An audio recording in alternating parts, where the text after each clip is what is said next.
नमस्कार, मैं शिखा मिश्रा आज आपसे फिर मिल रही हूँ। आशा करती हूँ कि आप लोग सभी बिल्कुल ठीक-ठाक होंगे।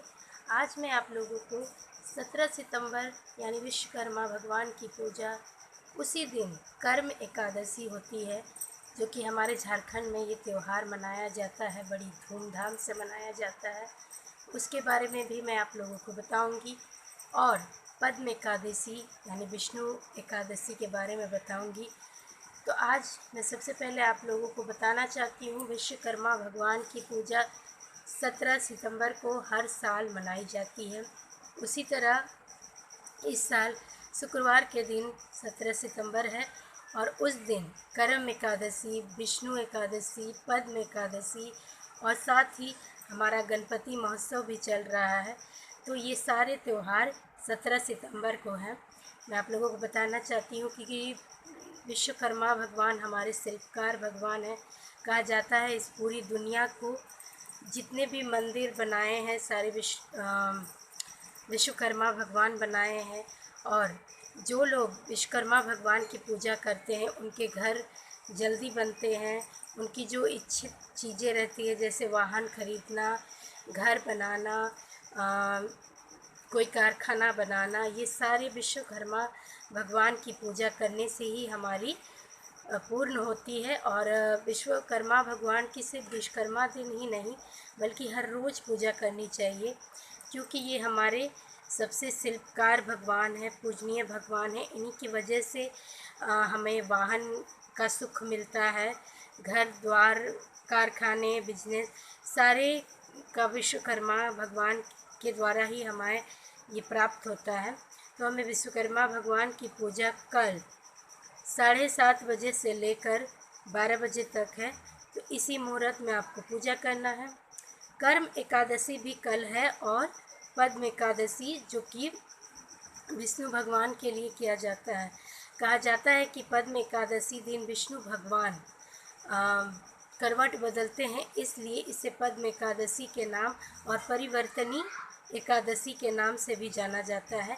विष्णु भगवान की पूजा इस दिन आंवले के फल से करनी चाहिए और उनकी विष्णु प्रिय यानी तुलसी माता के पत्ते कम से कम 11 अर्पित करने चाहिए और उनके सामने आंवले के पत्ते, आंवले के फल को चढ़ाना चाहिए और साथ ही आंवले का दान भी करना चाहिए। कहा जाता है कि इस दिन आंवले का दान करना सोने का दान करने के जितना ही आपको फल मिलता है। तो इस दिन विष्णु भगवान की ये पूजा होती है, जो मैंने आपको बता दी। साथ ही इस दिन लक्ष्मी माता की भी पूजा आप करें। तुलसी माता के 11 पत्ते कम से कम विष्णु भगवान में अर्पित करें और जो भी आपकी इच्छा है उनसे आप ज़रूर बोलें। कहा जाता है कि इस दिन घी के दिए में कम से कम 11 काले तिल अर्पित करने चाहिए, क्योंकि इससे विष्णु भगवान को बहुत प्रिय होता है, इसलिए इसे दिया जाता है।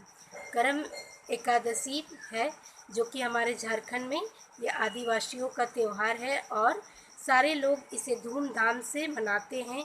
पीपल के पौधे इसे काट कर लाया जाता है, अपने घर आंगन को पूरे साफ सुथरे किया जाता है, पूरे उसको घर आंगन को लीपा जाता है। जो मैंने आप लोगों को पहले भी बताया था कि इसकी रंगोली चावल के आटे से बनाया जाता है और खूब धूमधाम से इसकी हरियाली पूजा, करम देवता की पूजा होती है और दूसरे दिन उसमें चावल का भोग चढ़ाया जाता है और उनका उद्यापन किया जाता है।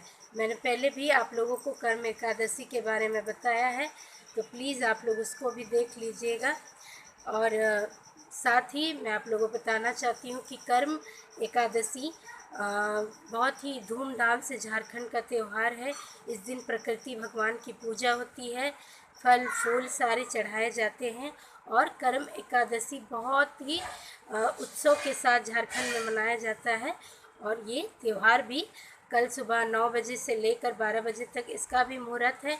और जो आपका पद्म एकादशी जो लोग व्रत करते हैं, एकादशी व्रत, उन लोगों का 6:54 से लेकर दूसरे दिन यानी कि 18 तारीख तक भी 6:54 तक आपका पद्म एकादशी है। तो जो लोग व्रत करते हैं उसका पारण दूसरे दिन 18 तारीख को 6:54 में आप कीजिएगा। विष्णु भगवान की पूजा और माता लक्ष्मी की पूजा की जाती है। साथ ही विश्वकर्मा भगवान की भी इसी दिन पूजा है, गणपति भगवान की भी पूजा है। तो आप सभी को सारी पूजा मुबारक हो। तब तक के लिए शिखा मिश्रा को इजाज़त दीजिए। प्रणाम।